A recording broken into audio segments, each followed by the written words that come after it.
Hi, hello, my name is Aatiya. Welcome to PhDpreneur, where we discuss about PhD, the latest happening and opportunities in research. We discuss about mindset and everything that connects you and me. Usually, I come up with a fellowship related video or some entrance exam related video. Today, I wish to share the journey of my mental health from start to finish. Okay, and mostly it will cover my PhD aspects, but nevertheless, if you are struggling with your mental health at any point, not just your PhD, then I hope I can give you some solution or some insight. Most of the times we feel that we are alone and we feel that we are the only ones who are struggling with this. But it's a complete no. You don't even know the letters and emails that I receive on a daily basis from research scholars across the globe, not just India, from across the globe, discussing the mental health issues, and my heart pains to read their stories. First, I used to think that I'm struggling and I have started this channel because of that, to voice out my opinion basically and to heal at a mental level. But you have no idea the kind of struggle that people go through with respect to mental health. And now that I'm receiving the mails, it's really heartbreaking, to say the least. Heartbreaking is still a good word, but I don't have any other word to describe the situation, so I'm using this. There will be minimal cuts in this video, so if the edit is not very impressive or the video looks slow, it is supposed to be because I'm going to share my journey. There have been several times when I wanted to make this video, but I couldn't because of whatever stage of mental health I was at that point of time.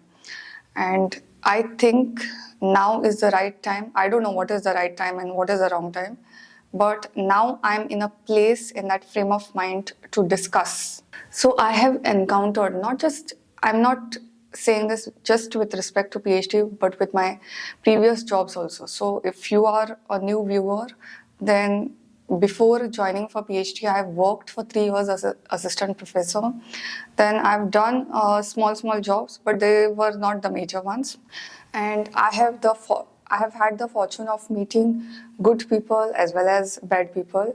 Good people have always motivated me, encouraged me, and people who tried to pull me down really taught me some important lessons. And how did I come out of that phase? This video is about that. Whenever we work or whenever we are in a certain place, whether it's PhD or work or anything, there is always this tendency to seek validation. Sometimes I feel I enrolled for PhD not because of my own longing for it, but because of the societal pressure. Means nobody else pressurized me to enroll for PhD. In our society, we have a very narrow definition of what is to be at the top and what is to be at the bottom. What is average, what is mediocre, and what is excellent. And everyone, so it's like a race, everyone tries to adhere to those set definitions, and we forget what our heart wants. Earlier, whatever I was doing was based on the need to get external validation.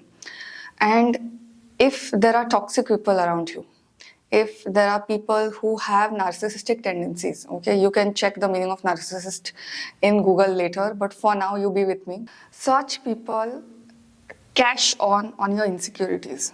We are always made to feel guilty about taking break. As a society, we are always made to feel guilty about giving our true opinions. And broadly, I have seen two people. One who get triggered by your actions, means if you do something bad to them, obviously the response will be bad. They may forgive also, but nevertheless, it will have some bad feelings. And secondly, people who get triggered by opinions. Okay, and I've had my share of working with people who are triggered by opinions, okay, who just want you to shut off and just focus on work, try to show you your place, um, just trying to put you off or to suppress you.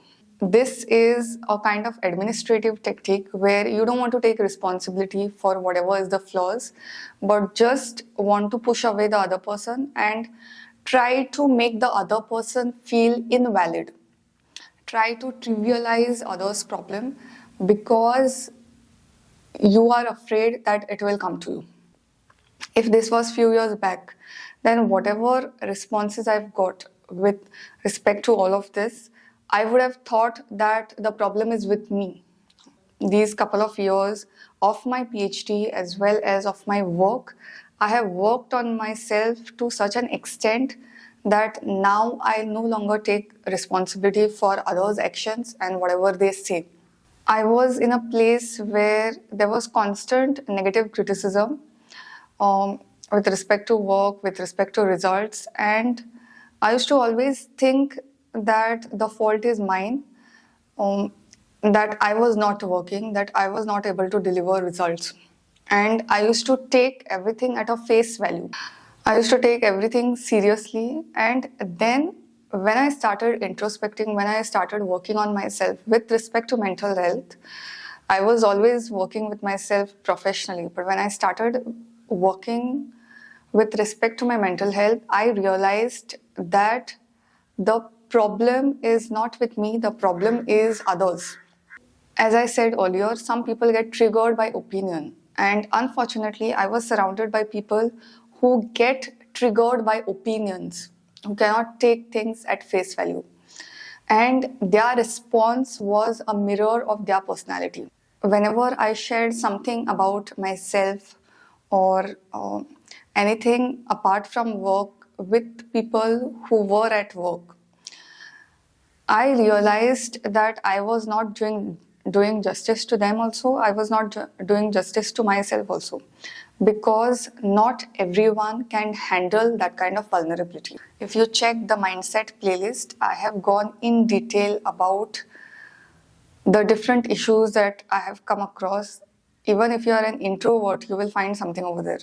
So, the first thing that I did was to stop sharing with people who did not deserve to hear my story. By nature, I tend to be quite opinionated and direct. It's not, instead of 1x work, you can give me 10x work. It's never a problem. But if you try to be diplomatic or ask me to be diplomatic around certain people, then for me, it's next to impossible. Whenever you say something to anyone, at subconscious level, you are seeking validation. Now, that does not mean you don't share with anyone, but share it with people that really understand you and really support you, rather than with people who are at work or they are your colleagues. At the end of the day, they are your colleagues, they are not your friends. Colleagues, hierarchy, anyone in your work sphere, even if they are your friends, if y'all were friends earlier and now y'all are working in the same place, then the colleague's position gets higher than your friendship position. Okay, it is just the way it works. There is nothing to be offensive about. Whenever you are sharing results or whenever you are speaking about any workplace thing, don't share personal stuff over there. You may think that it is a very small thing, like some restaurant you like or something. These may think very trivial matters, but you never know how that can be turned against. Okay, and especially if you have a narcissistic personality, if you have a toxic person near you whose only aim is to cash in on your insecurities, then you might want to check this. And somewhere I was also going to search people again and again that, okay, at some point they will validate my efforts. At some point they will say the result is okay. At some point I will get some appreciation. But if the intent is to target a person, if the intent is to make the other person feel inferior, then it has nothing to do with results. It has something to do with that person not being able to take or to tolerate opinions. So the first thing is to reduce contact. You cannot reduce it completely, but if you have to keep frequent contacts, then reduce the conversations which are around it. Okay, just keep it to the point. Second thing I realized is that all my validation, all my all my approval which I was trying to get, it was coming, I was trying to get it only from my PhD. Whenever I used to take my result, I used to get severe critical feedback, and every single time when it used to happen, I used to get upset. Then next few days used to be upset. Then my focus from work used to be from around there. When I sat and thought about it, I also realized that before PhD, I was doing so many things, and after entering this course, suddenly I don't know what happened to me. I just stopped, and then COVID added to this. COVID took my mental health, which was already this, to here, to even bottom of the sea. Like before enrolling for this course, and even after enrolling, before COVID, I used to take part in extracurricular activities. I used to attend seminars. I had taken part in Toastmasters. I've made a separate video on that if you are interested. I used to take part in dance, Latin dance, salsa, bachata, all that. And because of COVID, since all this was offline, because of COVID, it was translated into online. And I personally like these things to be offline. And things such as dance and attending seminars, these you don't find much value if you do it online, right? So that completely stopped. I reached a place where whatever used to happen in my PhD started affecting me to a large extent. Like even if the degree was 1x, it used to affect me to 10x. And I realized I was giving attention to wrong people, to wrong circle, and then I was thinking that, oh, he said this, she said this, but they never deserved my attention in the first place. So I slowly started converting individual activities into group activities. Like I used to always work out. Workout is something that is more like a therapy for me than as some kind of additional activity. For me, it is a need. It's not about weight loss or anything. And those who work out consistently, they will know what I'm trying to say. So I used to work out, put some video or something, and I used to work out by myself. So I translated that into a group activity. Okay, group activity meaning I joined online classes. Still, they were online, but the instructor could give you feedback, and there was some additional social component with me. If I had to have a social component in my college or where I was working at that point of time, then I did not personally like it. The second thing I did was to take therapy, counseling, whatever you call it. And this opened the doors of my brain to just next level. I don't think I've been always meditating, I've been always working out, and I could sustain this kind of pressure because of the routines that I have. Let me tell you one thing, therapy is something that will open your door to another level. If you have never taken it, you don't have to take it for 1 year. Just take one session. And if you don't like the counselor or the person who is giving support, then go for a different one. But don't stop it because the counselor is bad. If you are not able to vibe with it, then change the person. Therapy helped me realize what the triggers were, that it's not my fault and it's not my responsibility to change others. Therapy made me realize that certain people they should be left at their own. You cannot just expect these people to change. And my entire struggle was based on the fact that I was trying to change the other person. I was trying to make somebody behave what they are not supposed to be, what they are not.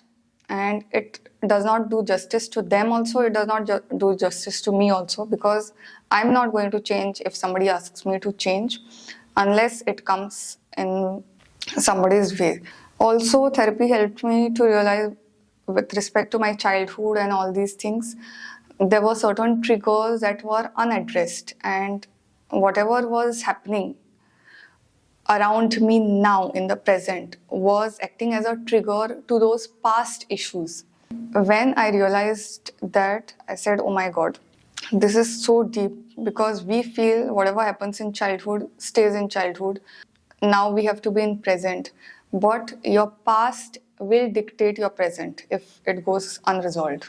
Then, thirdly, what I did was to separate guilt from my personality, and I'll explain what it means. Like, as I mentioned in the intro, we are made to feel guilty about taking breaks, spending time with yourself, not working long hours, trying to do few things but better, trying not to do all the things. These are some things that will dictate how your mental health works. And if you have a PI who himself is a workaholic, these things may take a toll on your mental health. Few years back, when I was not in a good mental state, I used to be in college, be there for the entire time, even if I was not doing anything. My productivity peaks in the morning. There are certain times in the day where if I work for 2 hours, I can finish 4 hours work. There are certain times in a day when even if I work for long hours, not much gets done. So I try to align my productivity and my efficiency during that time. But if because of that, people around you get the signal that you are not working, or your publication is not ready because of that, or you are not getting results because you are in the campus for a short duration, then it is a flaw of their mindset. It's not the flaw of your mindset. A few years back, I used to do these modifications just to please everyone, just to be there. Whether I'm working or getting bored there, sitting in one place, that was a different thing. Right now, I'm at a stage, I'm in my fifth year of PhD, and I no longer adhere to these guidelines of being efficient. It's my life, it's my PhD, it's my results, and I don't feel the need to please anybody else. Apart from these things, the thing that has helped me most is my Vipassana practice. I'm a regular Vipassana practitioner, and it's basically a technique to really get to the root of your stress, to really get to the root of your triggers. And if it was not for Vipassana or therapy, I don't know what I would have done and what I would have become by the time I reach my fifth year. So I have done a dedicated playlist for that. Some form of clearing routine. When I say clearing routine, it could be with respect to mind as well as with respect to your body. With respect to your body would be obviously nutrition and workout. These things are there only, but with respect to mind, whether it is some form of journaling, whether it is some form of meditation, these things really help you to get your state of mind in a place where you are able to respond and not react. There is one thing that has also helped me, which is breath work, pranayam.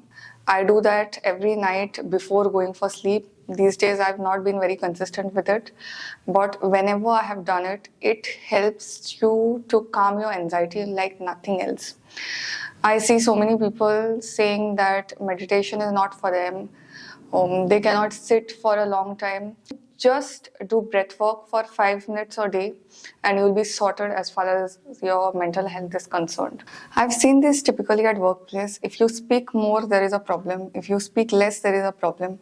If you're in a group, you are judged by whoever is around you. If you're not on a group, or if you're single, meaning behaving in an independent manner, that also is a trigger. If you are an introvert, it's not that you hate people or you don't want to be with people. If I didn't want to be with people, I would have never started this channel, because YouTube gives you or exposes you to people across the globe. Whenever I used to hear these remarks that I don't want to meet people, that I stay alone and not, it's coming from the place that not everyone can enjoy solitude, okay? Not everyone has the capacity to have lunch by themselves in a mess or in a restaurant. If somebody is able to do that, then it's a strength rather than a weakness. If I had not worked on myself, these things would have really got to me, pulled me down, because it has done that to me in the past. The others' assumptions about you is never your problem, okay? It's their problem, but it is your responsibility to put yourself in a place where you are safe and secure. If by detaching from others you are able to do it, then why not? Go for it. If by being in company of people who are supportive, who really take care of you, who really look forward to meeting you, even if they are just two, even if that person is just one, if that puts you in a comfortable state, rather than being around with 20 people and saying that you have 20 friends and many people like you and you are popular, then I would prefer the first option. If you are a black sheep in a social situation, if your habits don't match with others, because other people are used to seeing the straight path. So if anybody falls outside that, that person is considered as a black sheep. The world got changed because of these black sheeps. Okay? The world didn't get changed because of these people, which are the majority. So if you are struggling with your mental health, just know that it is not your responsibility to change others, but it is your responsibility to yourself to come out of the shit that you are in. You are important. Your voice is important. What you feel is important. What you say and your belief systems are important. Whatever your insecurities are, and however others may treat you, just know that you are important, not just to others, but to yourself. If this video gives direction to even one person, then my day is made. We don't usually speak about the mental health problems at workplace or in PhD for whatever reasons. And I want more and more creators to come forward and share not just the best part of their work, the different opportunities, the different how-tos, but also the mental health journey. Let me tell you something. If somebody takes a neutral stand on these things, it's not worth giving importance to. Okay, because I've seen people at my workplace, at other workplaces where I've worked previously, and even now, where there is a diplomatic stand. They know what is going on, but they don't want to say it. Such people you stay away from, as we are nearing 1000 subscribers. Actually, I was supposed to do this after hitting the milestone, but nevertheless, today I felt like sharing all this with you. If you have any issues, you can write me at the email mentioned in the description box, and I'll be more than happy to give you a suggestion or a comment. It's not an advice, just something from my personal experience. Till the next time.